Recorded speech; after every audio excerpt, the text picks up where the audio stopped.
Olá, amigos. Meu nome é Tiago Farias. Eu sou trabalhador da União Espírita Caminho e Luz, a UESEL de Vila Velha. E estou hoje aqui para a gente fazer um bate-papo, cujo tema que nos foi proposto é família. E agradeço desde já o convite da casa para esse momento oportuno. E antes da gente começar, eu gostaria de fazer uma leitura do livro Minutos de Sabedoria, de Carlos Pastorino, e é uma leitura bem breve, e na sequência a gente faz a prece para iniciar os nossos estudos. E o texto é o seguinte: não deixe de manifestar gratidão aos membros de sua família, aos amigos e conhecidos. Não é, porém, da gratidão comum, que consiste em dizer muito obrigado, que estamos falando. É de gratidão continuada, demonstrada em nosso exemplo pelo fato de eles nos cercarem com seu afeto e contribuírem para o nosso aperfeiçoamento com sua ajuda e até com as suas incompreensões. Então, essa leitura de hoje veio para a gente refletir um pouquinho mais, né, sobre os amigos, sobre os conhecidos e sobre a família, que também é o tema que nós vamos discorrer um pouquinho neste bate-papo. Então, vamos nos harmonizar e iniciar a nossa prece, agradecendo a Jesus, manifestando a nossa gratidão pela vida e rogando a Deus por todo o amparo, rogando a Deus pela nossa saúde e que em cada cantinho deste planeta que nós consigamos expandir a nossa energia, a nossa luz, para que ela chegue também aos hospitais, aos asilos, aos presídios e às pessoas que tanto necessitam dessa boa energia, em que a prece tem todo esse poder de amplificar, de trazer acalento, de trazer a paz. Que o amigo Jesus esteja conosco, nos inspire, e os mentores possam também estar conosco e nos inspirar nestes momentos. Que assim seja. Então, meus amigos, minhas amigas, estão hoje aqui nos acompanhando. O tema que nós vamos falar um pouquinho hoje é família. Um tema que eu já venho trazendo em algumas palestras em outras casas desde o ano de 2018 e que a cada momento que a gente revisita esse tema, eu aprendo cada vez um pouco mais, aprendo o quanto é importante também a gente divulgar isso na casa espírita, para as pessoas também que são simpatizantes do espiritismo ou que queiram ter o olhar um pouco mais na visão de Kardec, na visão dos espíritos, para a gente ter um pouquinho da noção de que família é muito mais do que a gente às vezes imagina ou tem uma vaga ideia do que seja. E para a gente começar, eu gosto sempre de contextualizar o, a palavrinha família em algumas pesquisas onde a gente pode achar algumas definições. Por exemplo, é, um grupo de pessoas com ancestralidade comum, a gente acha uma dessas definições, por exemplo, no Google. A gente pode ir para o dicionário Aurélio e a gente vai encontrar lá que a família é um conjunto de todos os parentes de uma pessoa, e principalmente dos que moram com ela. Então a gente vai perceber que vai ser um pouco mais, digamos, de localização essa definição, né? Os parentes da pessoa que moram com ela, ou seja, habitam ali um mesmo lar. Quando a gente expande um pouquinho mais e vai buscar no livro de nome No Mundo Maior, que Chico Xavier psicografou pelo espírito de André Luiz, a gente também acha um pouquinho mais amplo esse tema, onde vem falar para nós que a família é uma reunião espiritual no tempo, e por isso mesmo o lar é um santuário. Interessante, né?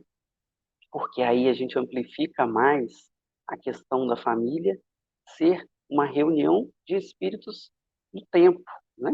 É o tempo que hoje, por exemplo, nós estamos habitando, a família que nos cerca está ali próximo da gente e a gente ainda tem a visão, né, segundo o espírito André Luiz, que o lar é um santuário, é algo sagrado, é aquilo que foi muito bem planejado para que nós pudéssemos reencarnar e viver junto a estes espíritos que foram certamente escolhidos para poder acompanhar na nossa jornada evolutiva. Existe também uma definição no livro chamado SOS Família, do espírito Joana de Ângeles, onde ele vem trazer para nós que a família na concepção espírita, antes de ser uma reunião de corpos, é também o reduto sagrado de espíritos imortais. Olha que bacana, né? O tão profundo que Joana vem trazer para nós nesse conceito, né? Já com a visão espírita, que vai ser uma reunião de corpos e reduto de espíritos imortais, de espíritos que vêm trazendo a sua jornada, né? A cada tempo, a cada reunião, e a gente sabe, estudando um pouquinho das obras, que esses espíritos, às vezes eles vêm, né, por centenas e centenas de anos, num companheirismo ou numa presença muito forte, onde aquele núcleo familiar, muitas das vezes, ele se repete.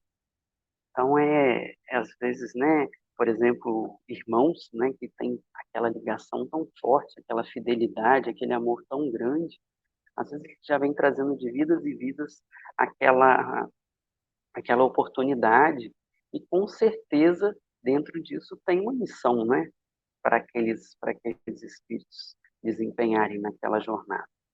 Mas também gosto de colocar esse slide e essa pergunta, hoje onde eu desempenho a minha função na Casa Espírita, que é na UESEL, eu faço um trabalho com as crianças e com os jovens. Hoje eu coordeno o Departamento de Infância e Juventude, estou como coordenador, e vira e mexe a gente traz esse assunto para conversar com jovens, e eu trouxe esse slide de um dos nossos encontros, onde a gente foi estudar um pouquinho da família, e entender, né? Será que as famílias são todas iguais? Vocês já pensaram nisso? Será que só muda de endereço? Né? Quantas vezes a gente já ouve essa história? A família é tudo igual, só muda de endereço. Como é que são essas famílias? Que configurações elas podem ter? Então, o nosso estudo hoje ele começa para a gente entender um pouquinho desse tipo de configuração familiar, e eu vou apresentar para vocês logo mais nos slides para frente. Antes disso, eu queria também mostrar que a gente tem diversas configurações familiares, inclusive nas animações. A gente tem lá a família Addams, Mundo de Gumball, do Shrek, dos Incríveis, Família Dinossauro, Flintstones, Jetsons. Então, para quem pôde, em algum momento da sua infância, acompanhar, né, essas animações, a gente sabe que para cada família dessa que foi apresentada para nós, muitas delas a gente se identificava, né, de família que vivia aquele momento ali da animação, e a gente acaba se vendo em alguns cenários que eles acabam se, se igualando com o nosso cotidiano, seja um cotidiano agitado, né, com bebês, um cotidiano agitado que às vezes a sogra está presente dentro desse lar, como na família dinossauro, eu lembro muito bem. Então, são configurações que a gente vai vendo que essa família ela pode apresentar de diversas formas. E antes de eu apresentar, eu queria também me apresentar um pouquinho, né, dessa família também que eu faço parte. E a família espírita, com certeza, para mim, é uma família muito importante. E eu não poderia deixar de colocar aqui também uma imagem desse primeiro quadrinho acima, né, que é a família dos jovens, onde a gente participa dos encontros todo ano, né, no feriado de carnaval, a gente faz um encontro. Essa é uma família de um grupo de Leopoldino. No canto esquerdo abaixo é uma família onde eu participei de um coral também, que era uma família também muito bacana, que a gente desenvolvia as canções espíritas. E à direita também um outro grupinho também que a gente participou, que foi muito bacana, que é a família da evangelização, onde a gente também trabalhou com vários temas e que também isso me traz muitas lembranças bacanas. Apresentar minha família também, a minha família que começou a ser formada em 2006. Eu sou do interior do Rio de Janeiro, foi lá que eu fui criado com a minha família, com os meus pais, que ainda estão encarnados, com meus avós. E lá nessa família do interior do Rio foi que eu comecei a ter um pouquinho mais de contato, né, da parte da evangelização, aproximação com Cristo. Eu fui criado numa família que tem a educação foi muito baseada no catolicismo, muito mais pela família da vovó, da parte paterna. E aí foi onde eu comecei a aprender, comecei a entender a vida de Jesus. E aí só depois que eu comecei a questionar, né, a entender um pouquinho mais, eu fui conhecer a doutrina espírita. Me casei em 2006 e dali para frente fui constituindo a minha família. Nessa foto do meio a gente pode ver eu ao lado da minha esposa e na época, né, dessa foto eu tinha apenas 2 filhos, eram Bruno e Bernardo. Só que a família ela foi aumentando conforme foi passando, né, o tempo, os compromissos. Eu me mudei para o Espírito Santo em 2008. Meu Bernardo, que é o meu segundo filho, nasceu em 2009. E aí, essa foto foi, se eu não me engano, 2019, foi antes da pandemia. A minha esposa já estava gestando. E aí a gente recebeu Beatriz em 2020. E aí minha família passou para minhas 3 crianças. E agora, mais recente, em março de 2021, nós recebemos mais um espírito, que foi Benício, nosso bebezinho da casa. Então, eu falo que para as pessoas que acompanham, né, a nossa família, que acompanham todos esses estudos que eu venho fazendo, além da doutrina espírita, além da parte profissional minha também, trabalho também com a parte sistêmica das famílias, fiz um curso de formação também em constelação sistêmica. Então, as pessoas que vêm acompanhando, a gente fala assim, gente, você gosta tanto de falar de família, de acompanhar, que parece que a família precisou crescer, né? E foi isso mesmo. Beatriz estava nos nossos planejamentos e Benício não estava no planejamento, mas a gente chama os dois de bebê pandemia, que vieram com certeza para somar, e eu aproveito também para apresentar a vocês também um pouquinho da minha família. E deixar também uma pergunta, né, nessa noite para a gente refletir um pouquinho, né, da família, né? Para você, o que é família? Que conceito vem para você? Que valores, quando a gente faz essa pergunta, né? O que é família? Vem, né? São os ensinamentos, é a educação, o que os valores morais, né? Que os nossos pais passam para nós. O que será que vem de mais forte? Para cada um de vocês vai ressoar de uma forma diferente, porque nós fomos educados cada um por uma educação de papai e de mamãe diferente. Às vezes de tios, às vezes de avós, às vezes de pessoas que às vezes não são tão parentes, mas às vezes a gente vai ser criado numa família é, onde às vezes o nosso pai e a nossa mãe não deu conta, né, na época, e aí às vezes a gente pode ser um filho de criação, né? No passado acontecia muito isso, hoje em dia acontece menos, mas as pessoas sempre falavam, né, minha mãe de criação é a mãe tal, mas eu nasci da mãe tal, minha mãe biológica é outra. Então a gente sabe que para cada um, quando vai falar de família, vai vir uma lembrança de infância, às vezes uma lembrança de interior. Então eu queria começar com esse resgate, né, das nossas lembranças do que foi família para nós nos momentos, seja de infância, seja de juventude, mas isso vem em nossa mente, às vezes, com carregado de sentimentos e de lembranças boas. Mas nem para todos isso também acontece, né? Às vezes tem pessoas que tiveram uma infância muito sofrida, tiveram uma infância que não foi com lembranças tão boas, às vezes de ausência, de dificuldades, mas com certeza de momentos que fizeram com que ela se tornasse mais forte, mais resiliente diante dessas dificuldades.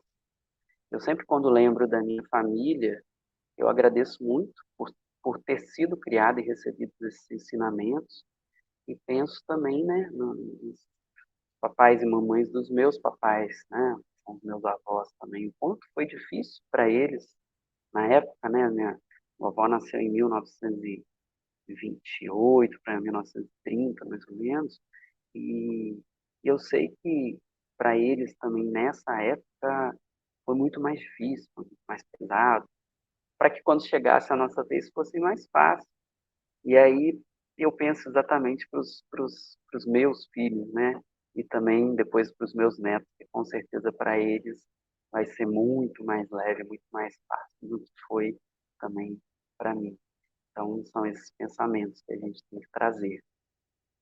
E aí eu trouxe um print que eu fiz numa postagem que aconteceu há um tempinho já. Esse print é de 2015, mas ele trouxe bastante comentários, e tinham mais de 1.000 comentários, 12.000 compartilhamentos, mas deu bastante o que falar de uma página que chama Quebrando o Tabu, e Laerte, um cartunista, veio desenhar um pouquinho sobre o que é família. E isso dá uma palestra também só para a gente falar dos padrões e valores que a gente vem, às vezes, de uma forma equivocada, trazendo em nós, e achar de que família ela tem que ter essa moldura, essa configuração de um papai, de uma mamãe e de um casal de filhos. Isso no passado acontecia demais.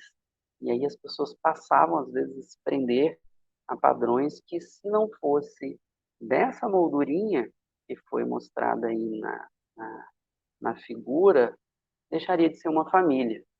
E aí, por exemplo, tem um comentário nessa tela falando: eu sou brasileiro e cristão e aceito e respeito qualquer tipo de família. Mas a gente sabe que muitas pessoas que se dizem cristão adotam esse modelo de padrão para a família e acham que, se não tiver essa configuração, que deixa de ser família. E aí eu venho mostrar para vocês que, hoje em dia, a família ela tem diversas configurações, e ela sai dessa moldura, sai desse modelo que era do passado, e apresenta para nós diferentes formas de família. E aqui a gente pode ter como referência, né, a família nuclear ou tradicional, quando ela é constituída pelos genitores, né, pai, mãe, e um ou mais filhos, sejam, né, um filho biológico, um filho adotivo. Eu coloquei uma imagem aqui da minha família que é considerada uma família tradicional. Mas a gente pode ter, por exemplo, uma família nuclear expandida, que ela é constituída pelos genitores. né, seja o pai e a mãe, um ou mais filhos biológicos ou adotivos, e outros parentes consanguíneos, por exemplo, ou não, que são agregados, pode ser um avô, pode ser uma avó, pode ser um tio, uma tia, ou alguém que veio morar junto, a gente chama isso de família nuclear expandida. Tem a família monoparental, que é quando o cônjuge, né, pode ser o pai ou a mãe, que esse cônjuge ele pode estar privado daquela convivência, seja por um divórcio, seja pelo falecimento, né, de um dos dois, por uma separação, por um cumprimento de pena de prisão. Essa pessoa pode ter sido dada como desaparecida, né, desapareceu, impediu de conviver com o casal por um período superior a 3 meses. E aí esses filhos, então, ficam, né, ou com o pai ou com a mãe, e a gente chama de família monoparental. A gente tem também a família chamada de homoparental, ou a família homoafetiva, que ela é constituída por dois genitores do mesmo sexo e um ou mais filhos biológicos ou adotivos. E ela pode também ser da forma expandida. Aqui eu coloquei a imagem, inclusive, uma imagem que deu muito o que falar em 2015, quando quando na Câmara, né, Federal estava para aprovar a lei da Estatuto da Família, e muitas pessoas estavam a favor, né, dessa família, por exemplo, que era da Daniela Mercury, que era uma família, eu não sei ainda se elas permanecem casadas, mas na época é uma família homoafetiva, que gerou muita discussão de pessoas que eram contra, que falavam que não podia ser família porque eram pessoas do mesmo sexo. Isso não era considerado família? E claro que não, a gente hoje já tem uma visão diferente, uma visão muito mais é, afetiva, amorosa, de que são famílias, sim. A gente viu, por exemplo, agora recentemente, né, com o desencarne daquele artista, o Paulo Gustavo, a família linda que ele tinha, né, os dois meninos, o marido, e isso hoje está muito mais leve, muito mais fácil para as pessoas que ainda não compreenderam essas configurações, mas a gente começa a ter isso mais presente no nosso dia a dia, e a gente sabe que nem para todo mundo é tão fácil entender isso, mas a gente não tem por que também criar um véu, né, ou se fechar para essas questões e achar que essa configuração não é família. Ela é família, sim, assim como uma família, por exemplo, chamada de binuclear ou guarda compartilhada. Quantas pessoas a gente conhece hoje onde quando os pais se separam, os filhos intercalam pelos dias da semana e moram, às vezes, uma parte na casa do pai, outros na casa da mãe, e aí acaba sendo uma guarda compartilhada. Tem essa família reconstituída, chamada de família também recomposta, mosaico ou pluriparental, e quando o casal se forma, ele traz filhos de relacionamento anterior. E aí essa família ela vai só aumentando porque traz, às vezes, dois, três filhos de um casamento e junta com uma pessoa que já tem também mais dois ou três. E aí fica essa foto, por exemplo, desse carro aí, onde é uma família grande, né, com vários componentes. Existe a família temporária, é uma família também onde crianças na situação de risco, elas podem ser encaminhadas para uma família temporária. E aí evita que essa criança, às vezes, fique num abrigo de menor. Ela pode ficar numa família. E aí, quando a família que né, no caso biológico, ela tem condições de receber esse filho novamente, esse filho pode voltar para a família de origem. Existem casais sem filhos, né, que são também considerados família, apesar de muitas pessoas ainda não entenderem e acharem que ainda não é porque não tem filhos, mas é uma opção, às vezes, do casal, ou mesmo o casal não consegue ter filhos e resolve não fazer uma adoção e viverem só os dois, é uma família também. Assim como a família unipessoal. Eu tenho formação profissional em medicina veterinária e já recebi diversas pessoas que vêm contar para mim que do membro familiar que entrou para a família, às vezes chama de filho. Olha, eu vou levar meu filho para você conhecer. E chega lá, é um cãozinho, é um gatinho, às vezes um jabuti, e é considerado família. Ela é composta por apenas uma pessoa e seus vínculos. Às vezes essa pessoa optou em viver a sua vida acompanhado de um animalzinho assim, então também é considerado. E aí eu coloquei essa pergunta, né?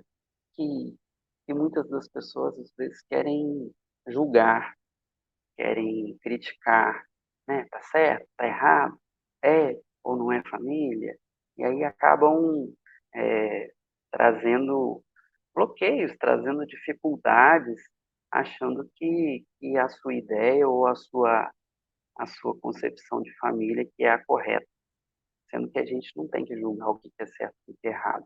A gente tem que olhar para nós, olhar para as nossas, para os nossos compromissos, para as nossas missões, para os nossos filhos, para que a gente não chegue numa imagem, por exemplo, dessa que eu coloco aqui na tela, onde a gente vê que diante de toda essa condição familiar, onde ela às vezes não caminha de uma forma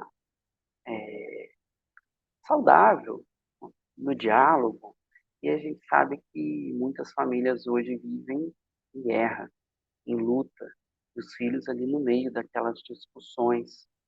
E aí, né, vem carregada de energias que são deletérias, de energias que fogem do diálogo, fogem da paz, e fogem daquele conceito que a gente falou, né, sobre Joana de Ângeles, do lar ser um santuário, diante de tantos desafios que podem aparecer para esse casal que optou, né, lá no passado em viver junto e trazer os, os seus rebentos, trazer a sua prole, desenvolver os valores éticos morais, todo o compromisso que a gente às vezes monta lá no plano espiritual para trazer e às vezes a gente foge dessa chamada missão.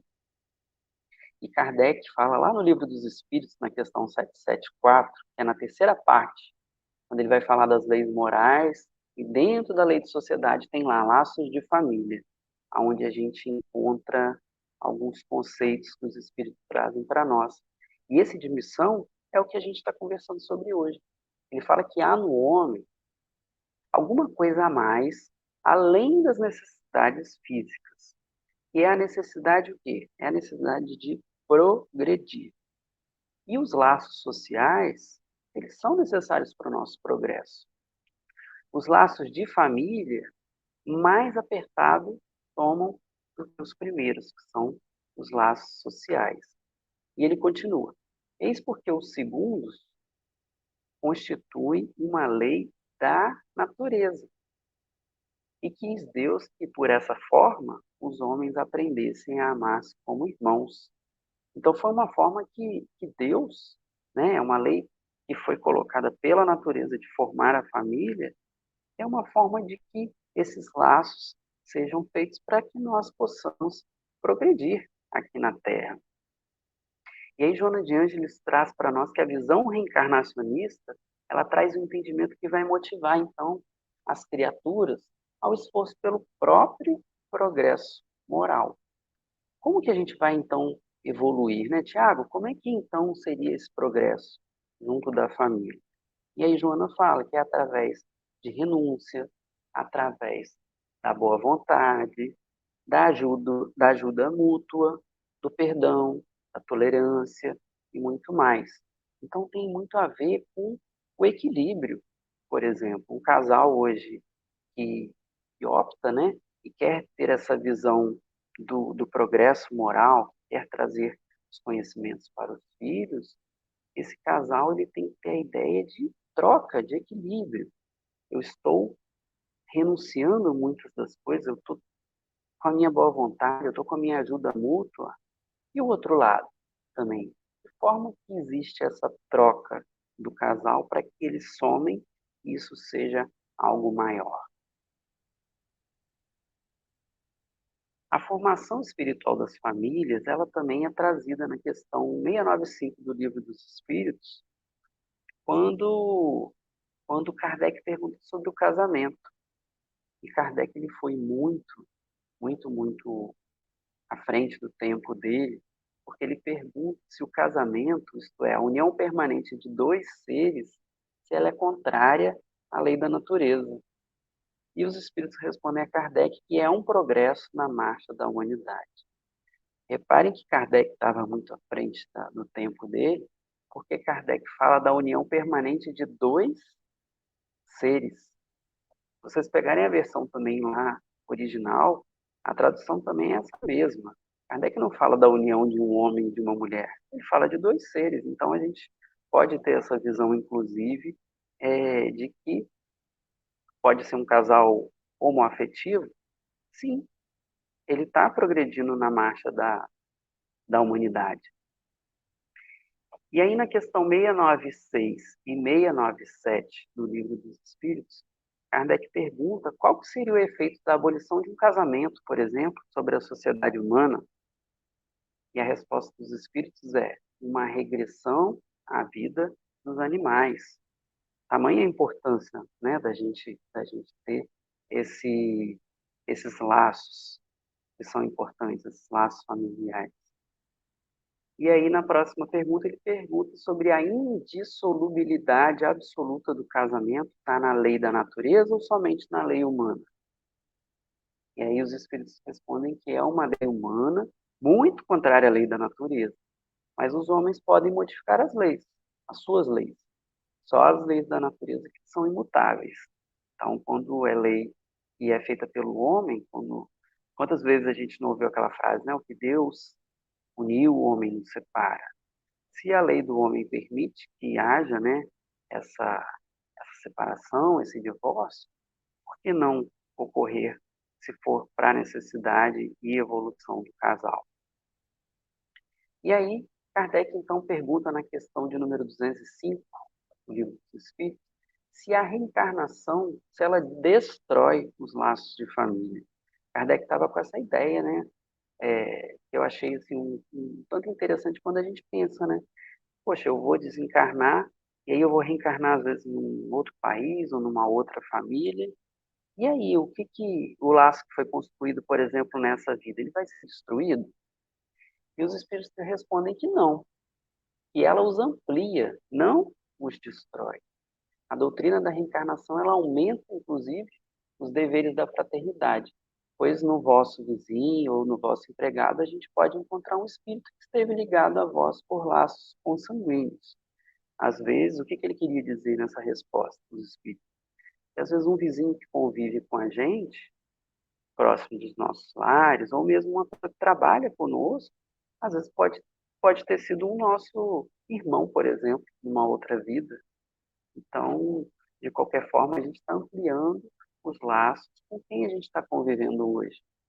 Vocês já ouviram falar, por exemplo, de pessoas que se identificam com os amigos e aí falam, né, fazem esse comentário, nossa, eu sou tão amigo, até que você parece meu irmão, a gente já deve ter tido alguma coisa muito próxima numa vida passada de tamanha proximidade que a gente tem. Às vezes pode ser que nessa vida eles não vieram como irmãos do mesmo sangue, né, que foi o que os espíritos dizem aí, dos laços consanguíneos, mas pode ter tido a oportunidade de trabalhar ou de conviver junto, e ali essas almas se reencontram. No Evangelho segundo o Espiritismo, tem uma passagem no item 8, lá no capítulo 14, que ela é sensacional.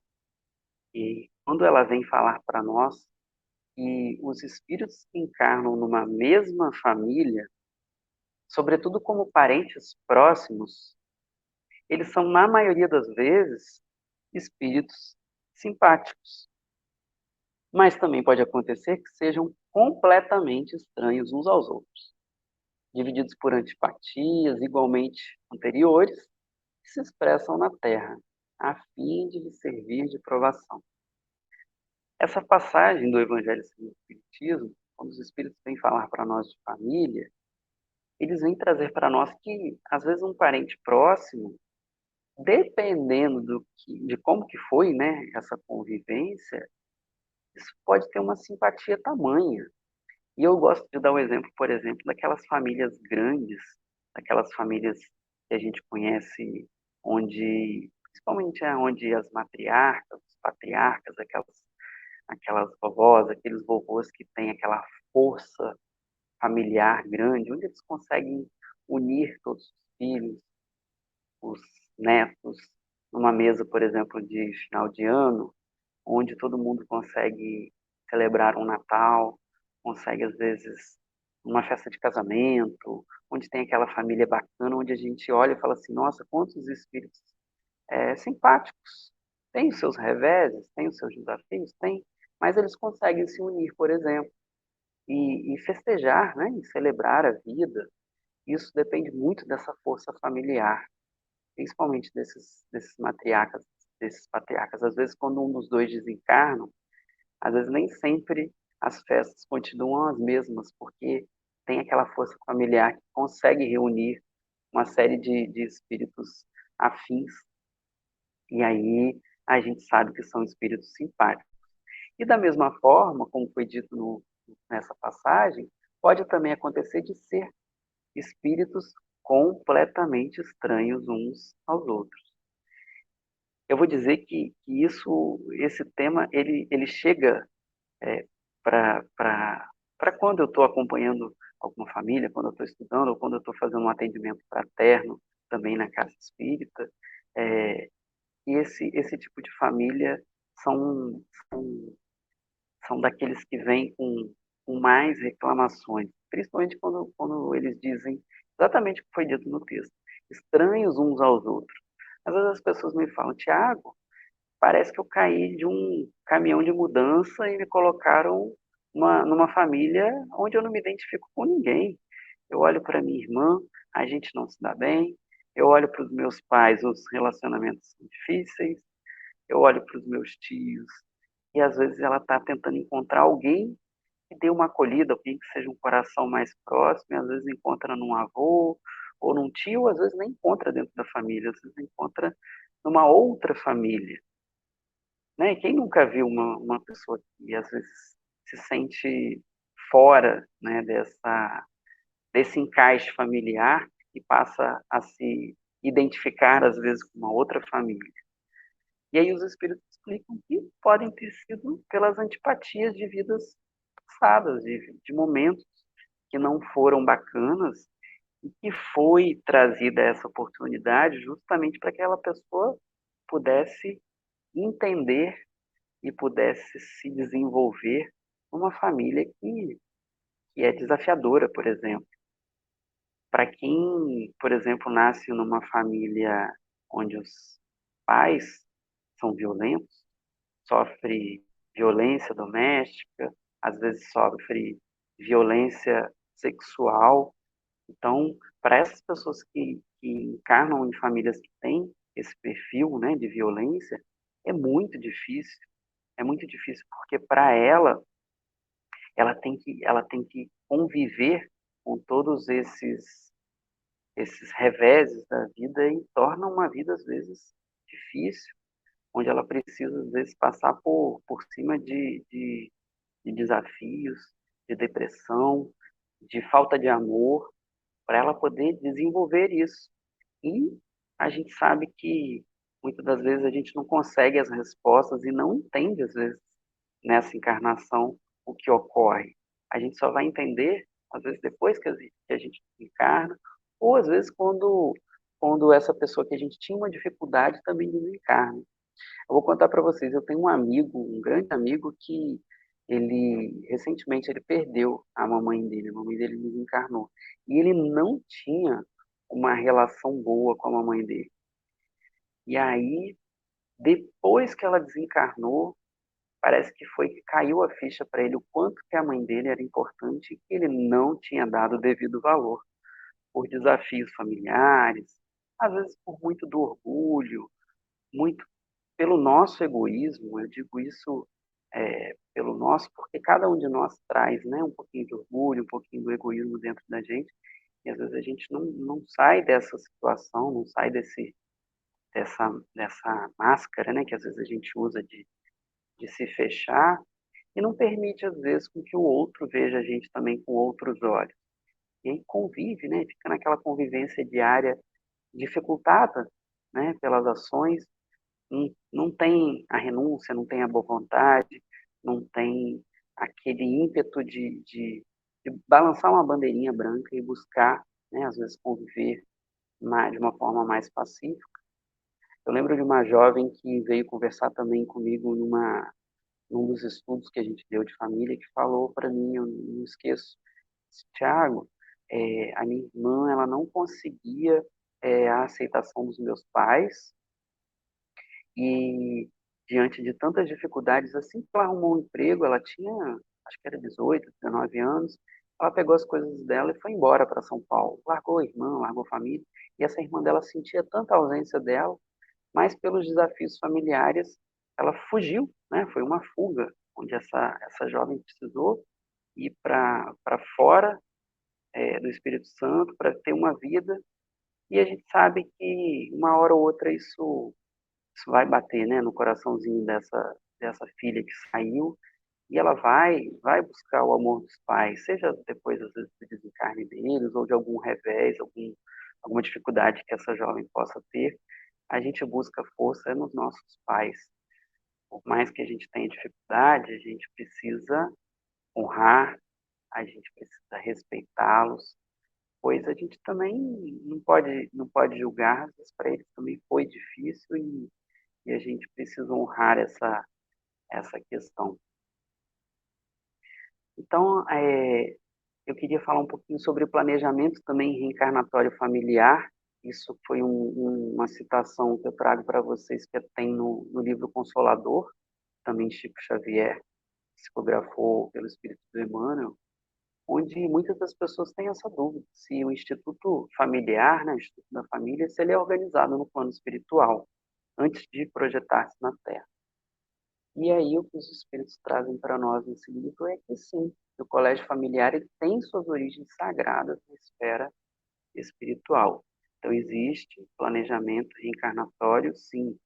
Vamos dizer que é como se fosse um ministério, né, do planejamento que existe no plano espiritual, onde são programadas as nossas famílias, são programadas as nossas reencarnações. Aqui eu queria falar só um pouquinho do que a doutrina espírita fala sobre o divórcio. Está lá no capítulo 22, Não Separeis o que Deus juntou, do Evangelho segundo o Espiritismo, onde ele fala que o divórcio é lei humana que tem por objeto separar legalmente o que de fato já está separado. Não é contrário à lei de Deus, pois que apenas reforma o que os homens han feito. E só é aplicável nos casos em que não se levou em conta a lei divina. Então, se a lei do amor não foi praticada, se o convívio não foi bacana, é necessário, sim, de que a lei humana entre o divórcio ocorra para que ambas as partes possam buscar a felicidade, possam ser felizes e não ocorra o que a gente vê muito hoje ainda no planeta, que é a questão da violência doméstica. Esse é um dos dizeres do CNJ, o Conselho Nacional de Justiça, onde ele vem falar para as pessoas que estão hoje sofrendo violência doméstica, elas podem denunciar. A mulher pode buscar ajuda e a gente pode denunciar, inclusive, se a gente sabe de alguém que está passando por um momento de violência doméstica e às vezes não tem coragem, a gente precisa dar, né, esse amparo necessário. Assim como a casa espírita também. A tarefa hoje da casa espírita, do centro espírita, ela é de ajudar cada família a alcançar o máximo do seu potencial positivo para a forma e configuração que esta apresente. Então, se a pessoa adentrou a casa espírita e busca, né, os conhecimentos, busca, às vezes, o apoio fraterno, a gente tem sim, como trabalhador da casa espírita, dar essa visão, esse potencial para que ela possa ampliar esses conhecimentos e acolher, inclusive, né, com muito amor, não só o casal, como as crianças, com a evangelização, para ajudar também com que elas possam progredir. Já então, caminhando para o nosso fim de bate-papo, queria trazer para nós que a família, ela será sempre uma escola de almas, uma escola boa ou má, que os nossos esforços ou nosso desleixo fizerem dela. Se a gente se empenha, se a gente busca, né, para ter uma família mais harmônica, ela pode ser sim uma escola boa, por mais que a gente seja às vezes duro, a gente queira, né, o ensinamento dos filhos, e eles às vezes não entendem também que os seus pais buscam com muito amor a evolução, o propósito ele sempre é colocado, mas a gente sabe que também ainda tem muitas famílias que ainda estão com dificuldades, que estão ainda às vezes com desleixo, e aí nem sempre elas vão caminhar com, com tanto sucesso, nem sempre vão caminhar para uma família de paz. O que nós queremos que a nossa família seja? De que forma a gente pensa, né? Como que a gente vai buscar? E o que que a gente tem feito em favor das nossas famílias? Que movimento, que postura eu busco dentro da minha família para que eu harmonize isso? Será que é um pouco de renúncia? Será que é um pouco mais de paciência? Um pouco mais de não me importar com aquilo que às vezes no passado me incomodava um tanto e hoje eu já posso ser um pouquinho mais paciente e aceitar? Então são para cada família isso ressoa de uma forma diferente, né? Cada um tem as suas dificuldades dentro do seu lar e a gente sabe que a gente precisa refletir um pouquinho do que a gente está fazendo, do que a gente está buscando e o que a gente quer que a nossa família seja. Joana de Ângeles diz que oferecer, né, aos nossos filhos, à nossa prole, os recursos de educação e de valor ético-moral, eles favorecem para que a gente consiga ter os celeiros nossos de paz, de felicidade, possíveis de serem fluídos na Terra. E como último slide, Joana também encerrando, ela diz que a nossa família ela é um laboratório vivo de experiências, de aprendizado, uma verdadeira escola para a educação dos espíritos, na sua ansiosa busca da felicidade, que ainda não é deste mundo, mas ela pode começar neste mundo. Então, com essas palavras de Joana, eu encerro o nosso bate-papo para que a gente reflita, né, de que forma a gente tem aprendido nesse laboratório, de que forma a gente está convivendo com essas pessoas, trazendo esse amor que Jesus nos ensinou, esse amor que Jesus trouxe de uma forma tão carinhosa, tão entendível, e que a gente possa refletir um pouco mais, que a gente possa, então, fechar os nossos olhos, se conectar a Deus, se conectar a Jesus e pedir a Ele que nos ampare, que nos dê força e que, em especial, neste dia, a gente consiga nos conectar com as nossas raízes familiares, com o nosso papai, com a nossa mãe, e que possamos ser gratos, gratos pela vida que nos deram, gratos pelas noites de sono que perderam para os nossos cuidados, seja lá quando nós éramos bebês, quando nós passamos pela infância, até alcançar a adolescência, e às vezes até hoje adulto, o quanto que nós precisamos desses cuidados, e aqueles que puderam receber esses cuidados, que sejam gratos. Se não receberam tanto amor, que sejamos gratos pela vida que puderam nos dar.